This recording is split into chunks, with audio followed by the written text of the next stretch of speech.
Bismillahirrahmanirrahim. Assalamualaikum warahmatullahi wabarakatuh. Saya Fauzan, perwakilan dari kelompok 5, akan menjelaskan mengenai mikroba pangan.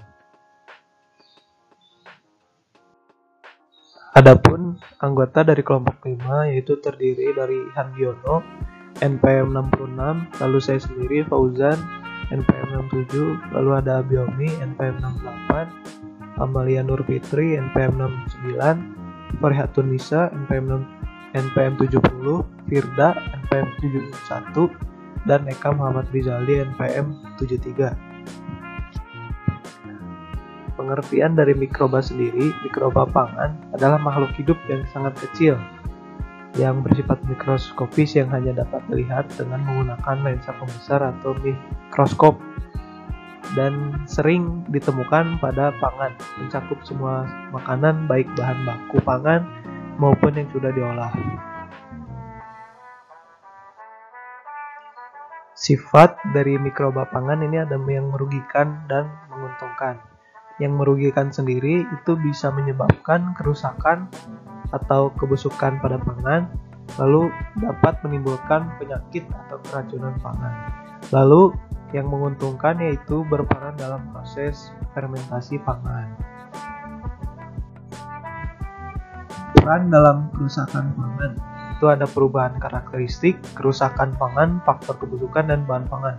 Perubahan karakteristik ini baik itu ada dari karakteristik fisik, yaitu perubahan pada warna, bau, tekstur, bentuk. Lalu karakteristik kimiawi itu perubahan kadar air, karbohidrat, protein, lemak, mineral, vitamin, pigmen, dan lain sebagainya. Lalu kerusakan pangan ini menimbulkan kebusukan yang bersifat irreversibel, yaitu tidak bisa kembali lagi, muncul bau yang tidak sedap, perubahan bentuk, kehilangan daya tarik, dan penurunan nilai gizi. Lalu faktor kebusukan itu dari jenis bahan pangan atau makanan yang bersangkutan, lalu kondisi lingkungan dari penyimpanan pangan itu sendiri. Lalu bahan pangan ini bahan pangan yang kaya akan zat gizi akan lebih mudah rusak dibandingkan dengan bahan yang kandungan gizinya lebih rendah. Seperti pada daging ikan ini lebih mudah busuk daripada daging sapi atau daging lainnya karena daging ikan memiliki kandungan protein yang cukup tinggi. Nah, lalu ada klasifikasi bahan pangan, yaitu ada pangan yang mudah rusak, pangan yang agak mudah rusak, dan pangan yang awet. Pangan yang mudah rusak itu berasal dari hewan seperti daging sapi, daging ayam, ikan, susu, dan telur. Lalu pangan yang agak mudah rusak seperti sayuran, buah-buahan, roti, dan kue-kue. Lalu ada pangan yang awet, itu terutama yang telah dikeringkan seperti biji-bijian, kacang-kacangan kering, gula, dan lain-lain. Nah, jenis-jenis kerusakan yang terjadi pada pangan itu ada mikrobiologis, mekanis, fisik, biologis, dan kimiawi. Mikrobiologis ini disebabkan oleh berbagai macam mikroba seperti kapang, khamir, dan bakteri. Lalu mekanis ini kerusakan yang terjadi akibat bahan yang mengalami benturan-benturan. Lalu jenis kerusakan fisik itu disebabkan oleh perlakuan fisik. Kerusakan biologis terjadi karena adanya kerusakan fisiologis, serangga maupun binatang pengerat. Kerusakan kimiawi disebabkan oleh reaksi kimia yang berlangsung di dalam bahan pangan. Adapun jenis-jenis mikroba pangan. Mikroba ini menghidrolisa atau mendegradasi makromolekul yang menyusun bahan tersebut menjadi fraksi-fraksi yang lebih kecil.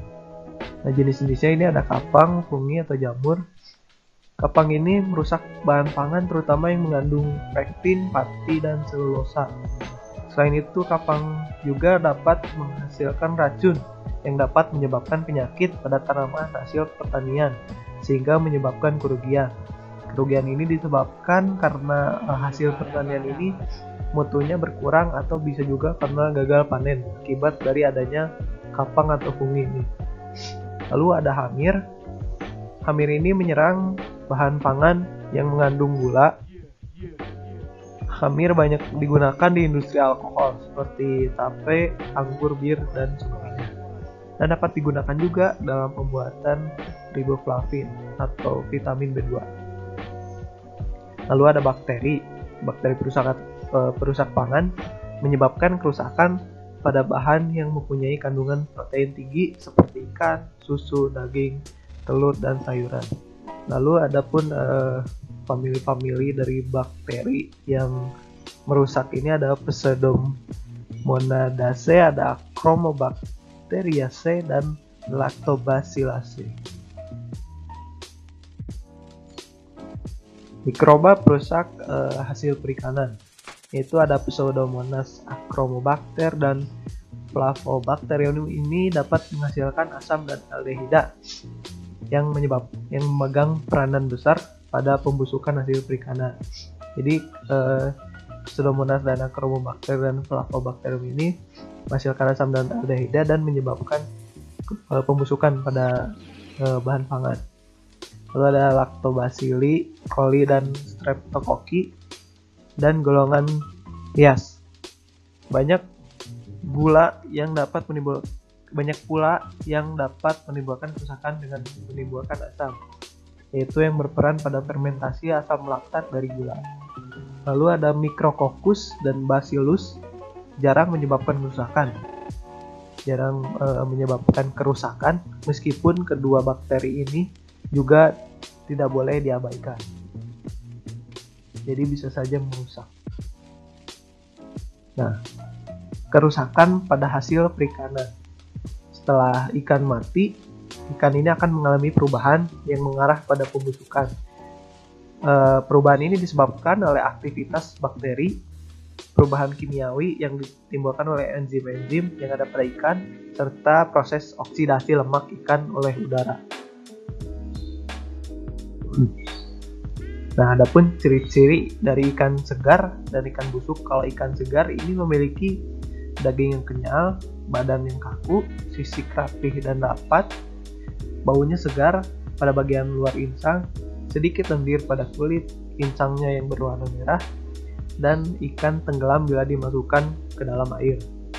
Lalu ciri-ciri dari ikan busuk itu dagingnya keras, badannya tidak kaku, sisiknya mudah lepas, bau busuk atau asam terutama pada bagian insang, kulitnya berlendir, insang tidak berwarna merah, ikan terapung jika sudah sangat busuk dan jika dimasukkan ke dalam air.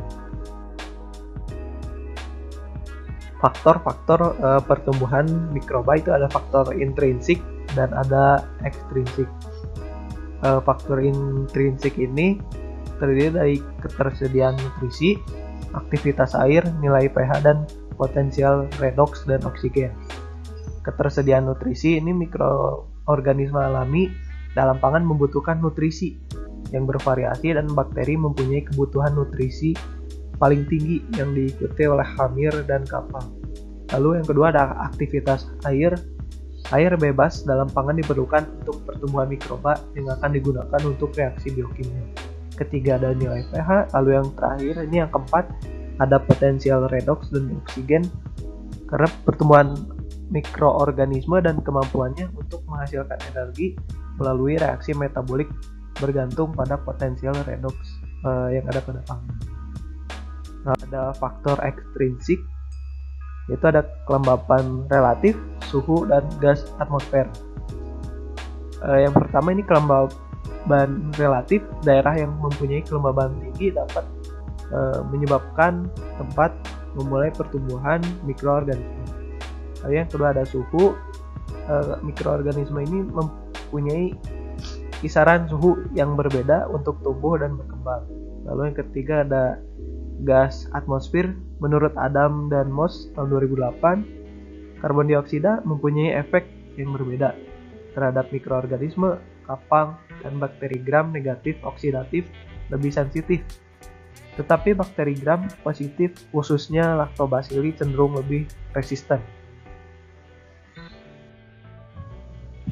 Lalu pengawetan dan pengolahan pada ikan. Pengawetan dan pengolahan ini bertujuan untuk mempertahankan mutu dan kesegaran ikan selama mungkin dengan cara menghambat atau menghentikan sama sekali penyebab kemunduran mutu atau pembusukan maupun penyebab kerusakan ikan, misalnya aktivitas enzim, mikroorganisme, dan oksidasi oksigen, agar ikan tetap baik sampai ke tangan konsumen. Tujuan utama dari proses pengawetan dan pengolahan ikan yaitu untuk mencegah pembusukan ikan, terutama pada saat produksi melimpah. Lalu yang kedua, meningkatkan jangkauan pemasaran ikan. Lalu yang ketiga, melaksanakan diversifikasi pengolahan produk-produk perikanan. Lalu yang terakhir ini meningkatkan pendapatan nelayan atau petani ikan sehingga mereka terangsang untuk melipat gandakan produksi. Adapun cara pengawetan dan pengolahan ini dapat dilakukan dengan cara menggunakan suhu rendah. Bakteri pembusuk hidup di lingkungan bersuhu 0-30 derajat. Jadi agar bahan pangan tersebut awet, kita bisa masukkan ke dalam freezer, di mana freezer itu memiliki suhu kurang dari 0 derajat. Lalu menggunakan suhu tinggi, mikroba pembusuk dapat dihentikan dengan menggunakan suhu tinggi 80-90 derajat. Menggunakan suhu tinggi ini bisa dengan cara bahan pangan diolah menjadi makanan olahan sehingga tidak terjadi pembusukan pada bahan pangan tersebut. Lalu mengurangi kadar air menggunakan udara panas, proses osmosa dan tekanan. Lalu menggunakan zat antiseptik, yaitu contohnya asam asetat atau cuka, natrium benzoat, natrium nitrat, dan natrium nitrit. Menggunakan ruang hampa udara. Yang kelima, menggunakan ruang hampa udara untuk menghindari terjadinya oksidasi lemak yang sering menimbulkan efek bau tengik atau bau tidak sedap. Nah, mungkin sekian saja yang bisa saya sampaikan. Mohon maaf bila ada kesalahan dan kekurangan, karena saya juga manusia, tempatnya hilaf, dan kesempurnaan hanya milik Allah semata. Wabillahi taufik wal hidayah. Wassalamualaikum warahmatullahi wabarakatuh.